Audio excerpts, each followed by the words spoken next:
Losing a spouse is one of the most stressful events that each one of us will experience in our lifetime.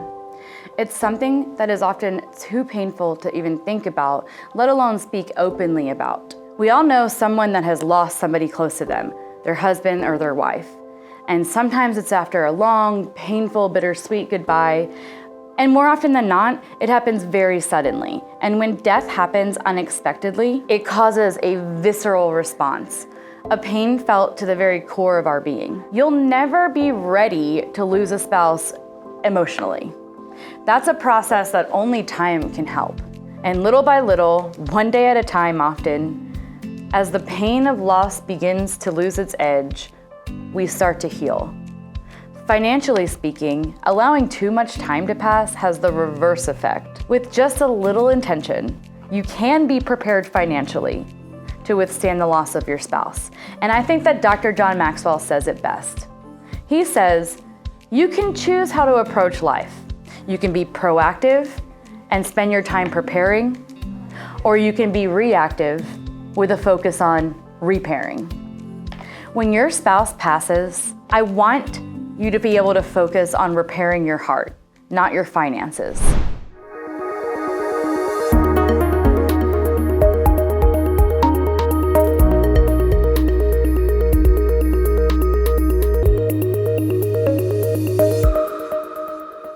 I'm Jessica Canella, co-founder and president of Oak Harvest Financial Group. And if you're joining me in this series, I wanted to take you through 3 action steps that you can take right now while your spouse is still living to protect each other from financial stress. The reality is that you or your spouse will pass away. And I want for you to be prepared. And the time is now to have the conversation with your spouse. And I'm going to try to break this down into 3 easy steps. First, we'll talk about taking inventory. Next, we're going to talk about taking the initiative. And last, we'll talk about being intentional. Action step number 1, take inventory. All right, the first action step, guys, is to take inventory. And I want you to have some fun with it. Make it a date night. Order a pizza, pour a glass of wine, and focus on connecting with your spouse. Grab your pen, a piece of paper, or your Excel spreadsheet if that's your jam. Make a list of everything financial that you have. Brainstorm with your spouse. Think of things like your joint and your individual assets. Your bank accounts, your investment accounts, bills, debts, insurance policies, expenses, and income sources. Literally everything financially that you have in place, I want you to bring it up and put it onto paper or in your Excel spreadsheet on this date. Transparency is key here.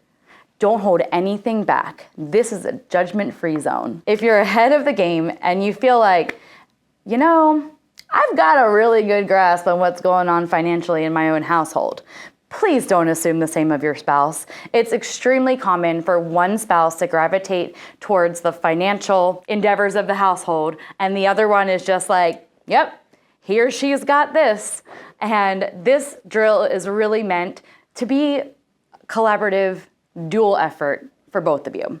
This is your opportunity to check in with your partner and compare notes. Maybe you never mentioned that you're paying $225 debited right out of your account for that Pilates package you signed up for 6 months ago. Or maybe your spouse forgot to tell you about that Home Depot credit card he opened.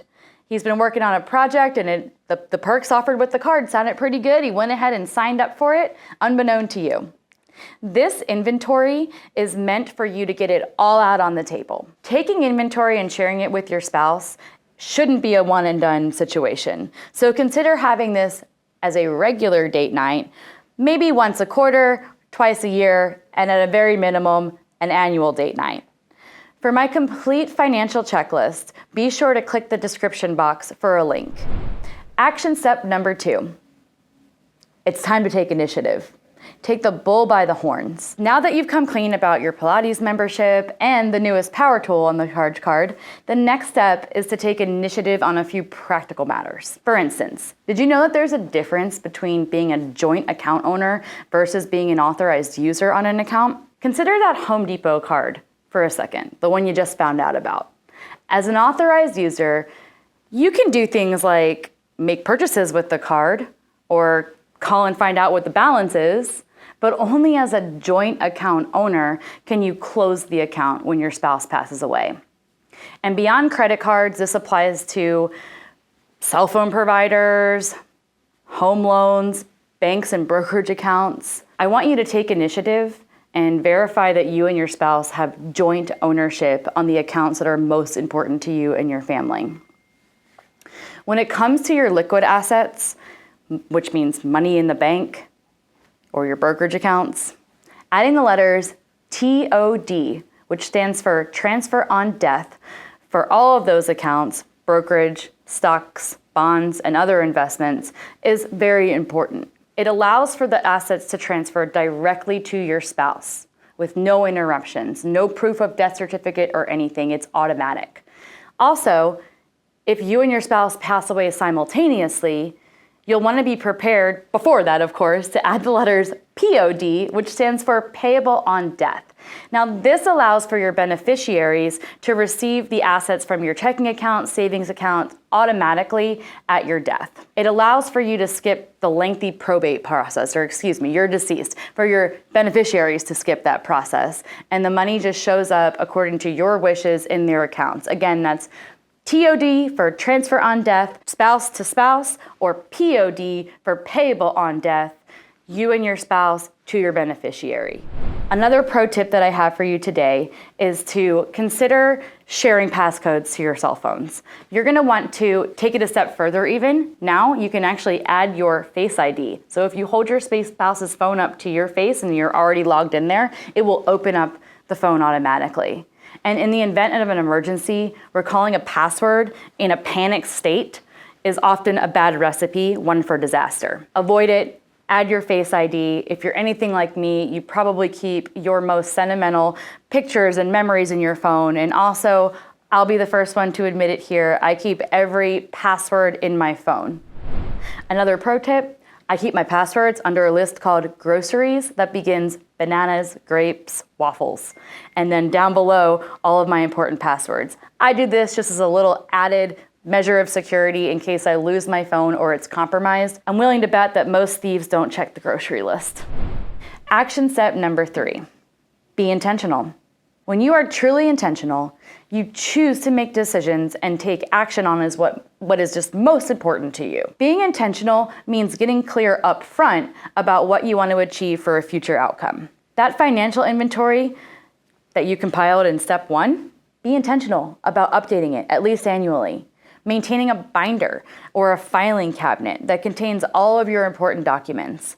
Your annual inventory list, your important financial documents, legal documents, any wills, for example, or other legal items like your car title, your deed to your house.